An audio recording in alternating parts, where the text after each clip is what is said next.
Você já assistiu Um Milagre na Cela 7? O filme turco conta a história de um simples pastor de ovelhas que é deficiente intelectual. Após ser acusado de ter assassinado uma menina, ele é preso e torturado, física e psicologicamente. E então se encontra distante de sua avó e de sua filha. Mas eu não quero te contar sobre o filme somente por ser uma história triste. Eu quero te contar como o filme se parece com a minha vida. Hoje eu vou te contar como meu pai foi preso injustamente, acusado de ter estuprado uma adolescente de 14 anos.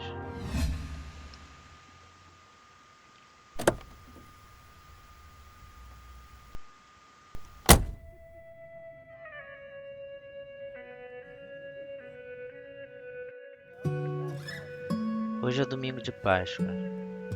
Embora todos nós estejamos de quarentena, meu pai resolveu nos buscar para podermos almoçar em família. Isso pode parecer muito simples, mas nem sempre eu tive essa oportunidade. Mas para eu te contar essa história nos mínimos detalhes, a gente precisa voltar para o ano de 2018.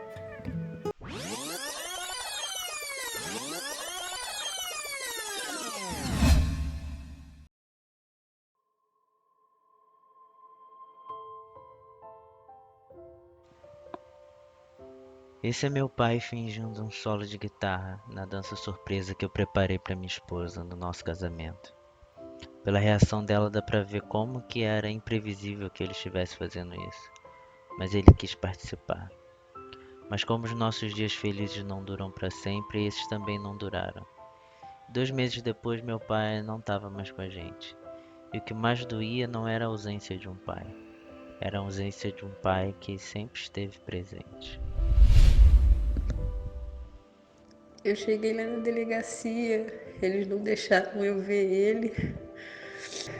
E aí, depois de muito tempo, eles deixaram eu entrar para ver o Júlio um pouquinho. Que ele tinha pedido para eu levar comida para ele, que ele estava sem comer nada, né? Aí eu levei, eles deixaram eu entrar um pouquinho para falar com ele. E ele chorou lá comigo, perguntando se eu confiava na inocência dele. Ele falou: Renata, se vocês não confiarem na minha inocência, se vocês não acreditarem na minha inocência, eu não sei o que vai acontecer comigo, porque a credibilidade que vocês têm em mim é o que vai me salvar, vai me tirar daqui de dentro. Porque vocês precisam acreditar que eu sou inocente. E eu falei com ele que eu acreditava, e ele chorando, chorando, chorando, e eu tentando me manter firme, porque eu já tinha chorado muito lá fora. Essa semana eu assisti o filme Milagre na Cela 7, e é um filme muito comovente que está trazendo bastante comoção no pessoal. O pessoal tem falado bastante sobre isso nas redes sociais. E eu resolvi contar a história que aconteceu comigo, porque embora o filme não seja baseado em fatos reais, a minha vida é um fato real. Então vou contar pra você por que meu pai foi preso, como que essa acusação chegou até ele e como que foi o tempo que ele ficou preso. Então fica até o final.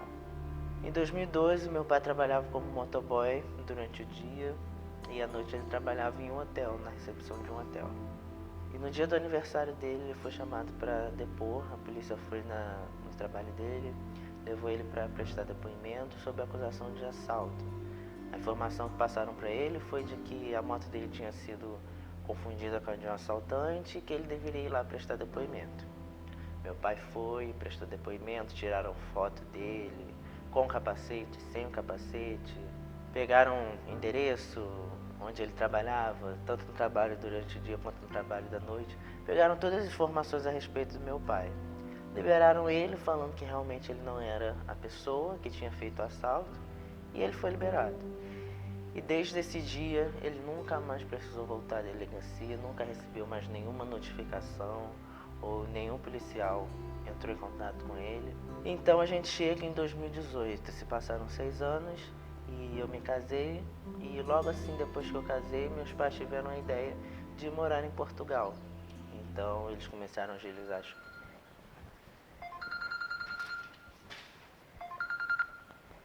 Oi, pai. Tá bom.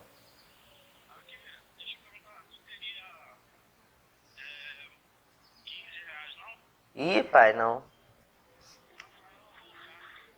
Não tenho. Tiver o quê? 6, tá bom. Tá bom. Então eles começaram a agilizar as coisas, documentação e tudo que era preciso para se mudar para outro país. E então chega o dia que meu pai se despede de todo mundo do serviço, que era o último dia dele, corta o cabelo, vai para a Polícia Federal para tirar foto, para dar entrada no passaporte. E eu recebo uma ligação da minha mãe falando que meu pai havia sido preso. E eu fiquei sem entender nada, mas a princípio eu não me importei porque eu imaginava que era só um mal entendido por causa da situação de 2012. Liguei pro meu pai, o que tá acontecendo? Me explica essa situação. Tava aqui falando que tinha uma acusação de estupro de vulnerável de uma menina de 14 anos. Fui pra casa da minha mãe pra esperar meu pai chegar, porque eu realmente imaginava que era só um mal entendido. E aí meu pai me liga falando que era pra gente procurar um advogado urgentemente, porque ele estava sendo levado pra delegacia. Nesse momento a gente viu que a coisa estava ficando séria. E a partir daí, gente, foi quando a nossa luta realmente começou. A gente foi pra delegacia pra ver se conseguia resolver alguma coisa. Meu pai estava numa cela minúscula e a gente teve que catar na rua papelão no lixo para que ele pudesse dormir, porque o chão estava cheio de mijo. Até que surge um advogado conhecido de uma pessoa que estava lá com a gente, e a gente achava que era uma resposta de Deus. Mal sabíamos nós que parte do inferno que a gente iria viver seria por causa desse homem. E ele aparentava ser assim, um homem de muito caráter, sabe? Uma pessoa que se portava muito bem. É um dos advogados mais famosos aqui da minha cidade. E aí a gente no outro dia de manhã foi pro escritório dele. Chegando lá, ele falou que o processo do meu pai era muito grande, que estava correndo desde 2012, e que ele iria fazer de tudo para resolver a nossa situação. Só que o preço dele era 150 mil reais. E, gente, vocês podem ficar pensando, gente, mas como vocês aceitaram assinar um contrato que vocês iriam pagar 150 mil reais? A gente não tinha possibilidade nenhuma de conseguir esse dinheiro, nenhuma. Só que, gente, nós somos pessoas simples. A gente era leigo nesse assunto. Até porque ele introduziu o caso do meu pai falando que era um caso muito sério, muito difícil de se resolver. Então a gente achava que aquilo ali era a única solução. E eu lembro que eu até cheguei a falar com a minha mãe assim, mãe, se meu pai tivesse na mesa de cirurgia, correndo risco de vida, chegasse um médico falando que salvaria a vida dele, só que o preço era 150 mil reais, eu não pensaria duas vezes, sabe? Dinheiro a gente arrumaria depois. E ele ainda queria uma entrada de 10 mil reais, que na nossa realidade também era impossível. E a gente chegou lá, nesse dia, no escritório dele, com carro e sem nenhuma dívida. E saímos de lá sem carro e com a dívida de 150 mil reais que a gente não sabia como que a gente ia pagar. E ele pegou o nosso carro como entrada da dívida. Gente, e a gente estava totalmente desnorteado, sem nenhuma visão do que fazer, sabe? E a essa altura meu pai já tinha sido transferido para o presídio. Antes ele estava na delegacia, agora ele já estava no presídio. E as coisas que vinham na nossa cabeça eram, meu Deus, ele está sendo acusado de estupro, estuprador na cadeia morre. E a gente estava assim, vivendo um inferno. Isso no segundo dia, gente. Isso no segundo dia. E aí eu peguei o processo do meu pai, 100 e poucas folhas. E eu li, passei a madrugada toda, eu não dormi essa noite. Eu passei a madrugada toda lendo o processo para entender o que tinha acontecido, como que essa acusação tinha chegado para o meu pai. E o que aconteceu foi que no ano de 2012, uma menina estava andando na rua, saindo da escola, e um homem de moto com capacete parou ela, obrigou ela a subir na moto, levou ela para um lugar deserto e obrigou ela a fazer sexo oral nele. E quando essa menina vai na delegacia, ela fala que seria incapaz de reconhecê-lo, porque em todo momento o cara estava com capacete, ela não viu o rosto dele em nenhum momento. Só que você se lembra que meu pai trabalhava como motoboy. E um dos lugares que meu pai sempre passava para trabalhar era perto da casa dessa menina. E ela começou a imaginar que o meu pai era o cara que tinha abusado dela e estava rondando a casa dela para, de alguma forma, ameaçar. E ela volta na delegacia falando que o cara que possivelmente tinha abusado dela estaria rondando a casa dela.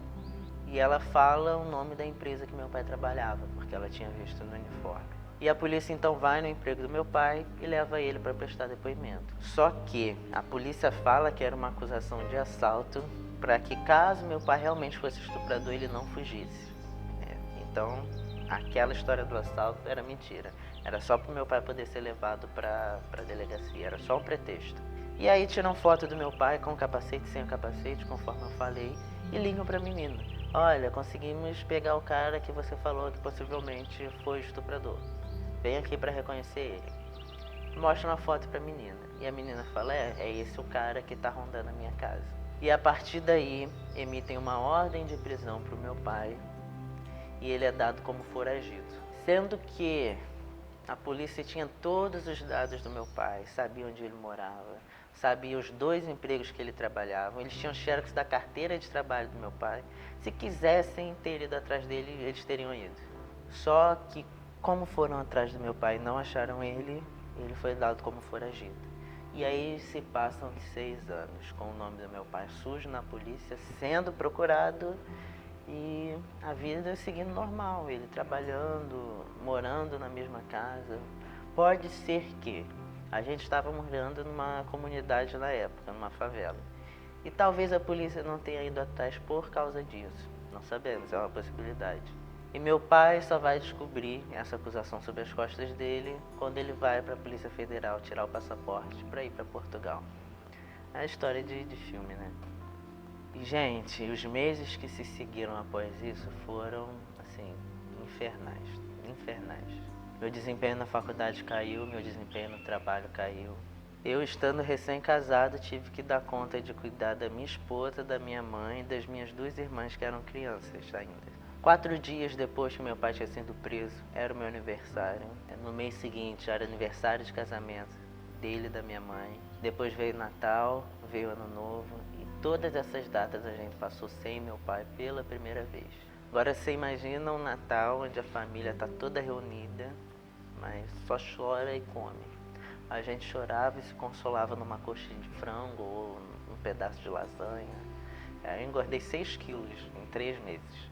E lembra daquele advogado que aparentemente tinha sido enviado por Deus? Pois é, 2 semanas depois dele ter assumido o caso do meu pai, a gente descobre que ele não tinha feito absolutamente nada. Gente, pensa num escritório que parece um império, tipo assim, super intimidador. Ele numa cadeira gigante, parecendo um rei.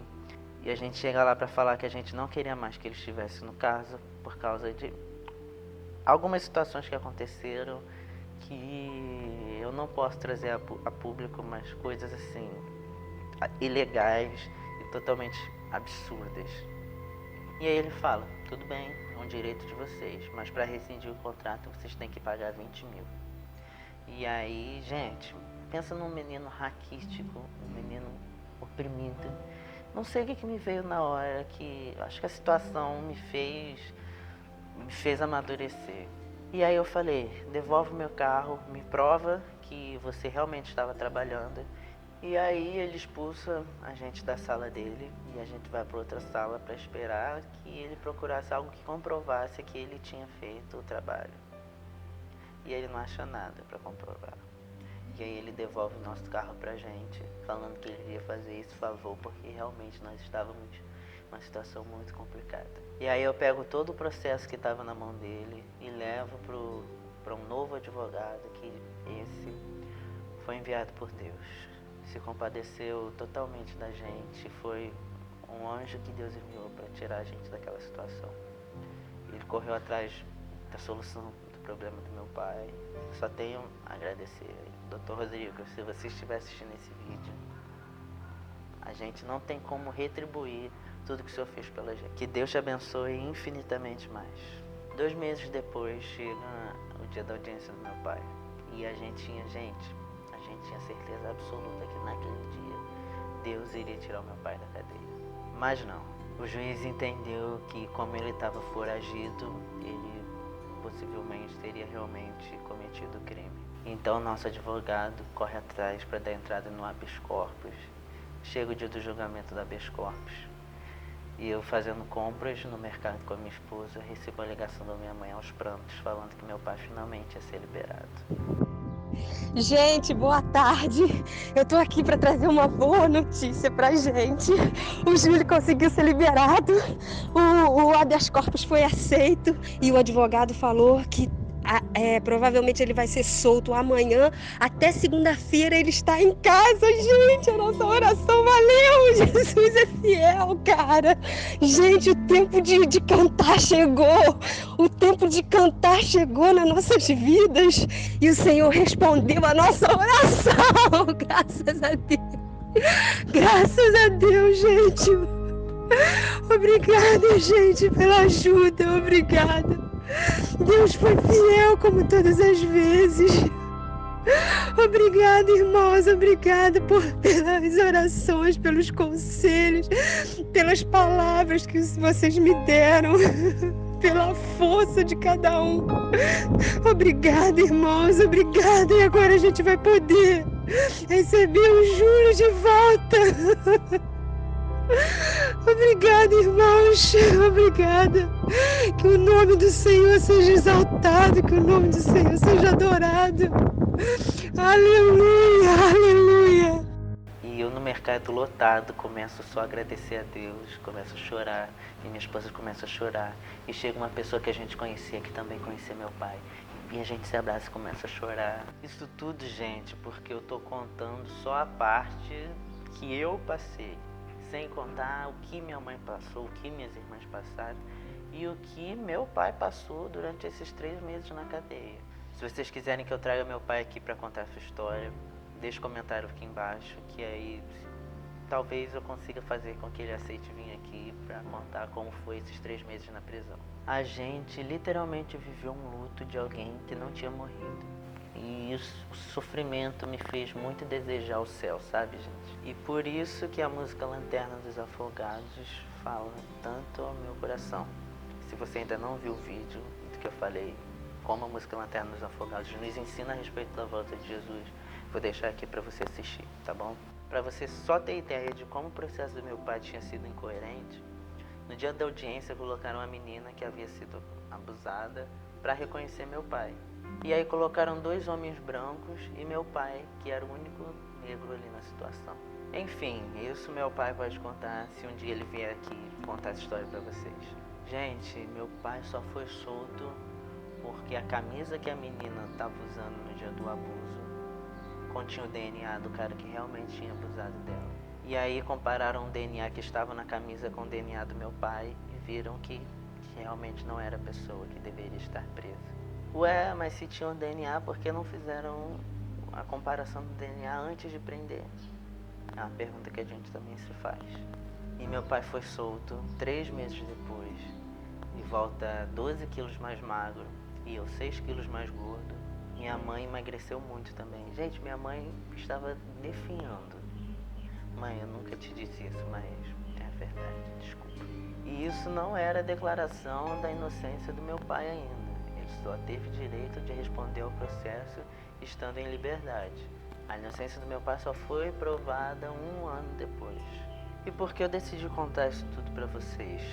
Porque eu aprendi algumas coisas com a prisão do meu pai. E a primeira coisa é que Deus não tem pena de nós e Ele não tem obrigação de nos poupar do sofrimento. O próprio Jesus disse que no mundo nós teríamos aflições. Isso é uma promessa. Jesus está te prometendo que no mundo você vai sofrer. Só que a nossa ideia a respeito de Deus é tão errada que a gente acha que Deus tem a obrigação de nos livrar de todo e qualquer tipo de sofrimento. E grande parte disso é culpa das pregações que nós ouvimos e das músicas que nós cantamos. A gente ainda acha que o crente, quando chora, o Senhor responde. Deus não vai te livrar do sofrimento simplesmente porque você está chorando, implorando e melando sua cara com lágrimas. Eu não estou dizendo aqui que a nossa oração não tem poder de mudar alguma situação da nossa vida. O que eu estou dizendo é que Deus não é movido pelo nosso sentimentalismo, sabe? Deus não é movido pela pena. Pena é um sentimento totalmente humano. Deus não tem pena. Então, lamento te dizer que se você acha que Deus vai te responder simplesmente pelo fato de você não estar gostando da situação que você está vivendo e pelo fato de você estar chorando e fazendo um auê, desculpa, você está enganado. Mas eu tenho uma notícia boa. Uma coisa vai ser capaz de livrar a gente totalmente do sofrimento, 100%. E essa coisa é a volta de Jesus. Como que a gente tem que ansiar pela volta de Jesus? Eu, no momento que meu pai estava preso, o que eu mais desejei era que Jesus voltasse, tanto para livrar meu pai do sofrimento, quanto para livrar a mim também. Isso é uma das coisas que Deus quer nos ensinar através do sofrimento, sabe, gente? Essa situação de quarentena deveria estar fazendo a gente refletir muito a respeito disso, sabe? O que o sofrimento tem para nos ensinar? Você se lembra que no final do filme, o amigo de cela assume a sentença que havia sido dada para o personagem principal do filme. E isso foi exatamente o que Jesus fez por nós, gente. Meu pai assumiu a culpa de algo que ele não tinha cometido. O rapaz do filme assumiu uma sentença de morte que havia sido dada para outra pessoa. E foi exatamente o que Jesus fez por nós na cruz. Na cruz, Jesus assumiu a sentença que deveria ser paga por mim e por você. Ele tomou o nosso lugar. Você lembra da história de Barrabás, que Jesus estava a ponto de ser condenado e Pilatos apresenta Jesus e Barrabás, que era um homem que tinha sido ladrão e tinha cometido vários tipos de crimes ali dentro daquele povo. E o povo pede para que Pilatos mate Jesus e solte Barrabás. Em Jesus, nós estávamos representados porque ele tomou o nosso lugar. Mas em Barrabás nós também estávamos representados, porque a cruz e a morte era uma sentença nossa, mas Cristo tomou o nosso lugar. Eu quero terminar te contando como foi o último dia do meu pai na prisão. Ele estava em um culto lá dentro e Deus falou com ele: sobe, arruma tuas coisas porque hoje é teu último dia aqui. E ele não sabia absolutamente nada do que estava acontecendo aqui fora. E ele subiu, arrumou as coisas dele e ficou esperando, porque ele tinha certeza que Deus tinha falado. E quando Jesus morre na cruz, ele está falando a mesma coisa pra gente. Quando Jesus estava morrendo, Jesus estava metendo o pé na porta do inferno e falando: hoje é o último dia de vocês nesse lugar. Nós que estávamos sem nenhuma possibilidade de liberdade, nós que estávamos sem nenhuma possibilidade de nos tornar livres por nós mesmos, ele assume esse lugar e nos resgata. Esse é o verdadeiro sentido da redenção de Jesus. Redenção na Bíblia fala de um escravo que estava sem a possibilidade de se tornar livre e pagar a sua própria fiança, porque a fiança era altíssima, ele não tinha condição de pagar. Então vem alguém e age de extrema compaixão para com esse escravo e paga essa fiança simplesmente para ver essa pessoa livre. Isso foi o que Jesus fez por nós. Ele pagou a nossa fiança e essa fiança foi paga com preço de sangue. Foi a vida de Jesus que foi derramada para que eu e você pudéssemos ser livres. E esses escravos que eram libertos, eles se tornavam tão agradecidos que eles voluntariamente se faziam escravos da pessoa que tinha pago a fiança. E é isso que nós devemos fazer. Ele nos tornou livres para que voluntariamente eu e você nos tornemos escravos dele. Quando o inocente é condenado no lugar do culpado, a gente fica muito indignado e causa muita comoção na gente. Mas saiba que um inocente foi condenado por causa de você. E eu não tenho outra coisa a fazer a não ser dar e dedicar o resto da minha vida para Cristo. Embora eu saiba que nada do que eu faça, nada do que eu sofra em nome dele, vai retribuir o que ele já fez por mim. Mas eu não tenho como fazer outra coisa senão servir a esse Deus que fez tudo isso. O castigo que eu deveria pagar, o castigo que me traz a paz, estava sobre ele. Não foi porque eu merecia, mas foi porque ele me amou. Gente, essa é só uma pequena parte da minha história, da história da minha família, da história da prisão do meu pai. Eu tenho algumas cartas de pessoas que meu pai conheceu na prisão, cartas dessas pessoas contando as histórias que aconteceram com elas. Eu não sei se eu posso divulgar isso assim abertamente, mas se você tiver interesse em ler essas cartas para saber como que essas pessoas foram presas e como que é a vida delas lá agora, você pode entrar em contato comigo no Instagram, me chama no direct que eu mando para você, tá? Eu também vou mostrar o vídeo que mostra o dia em que eu reencontro com meu pai novamente. Eu vou postar lá no Instagram também. Então mantenha sempre viva a fé, a esperança e o amor. Beijo. Porque ele vive.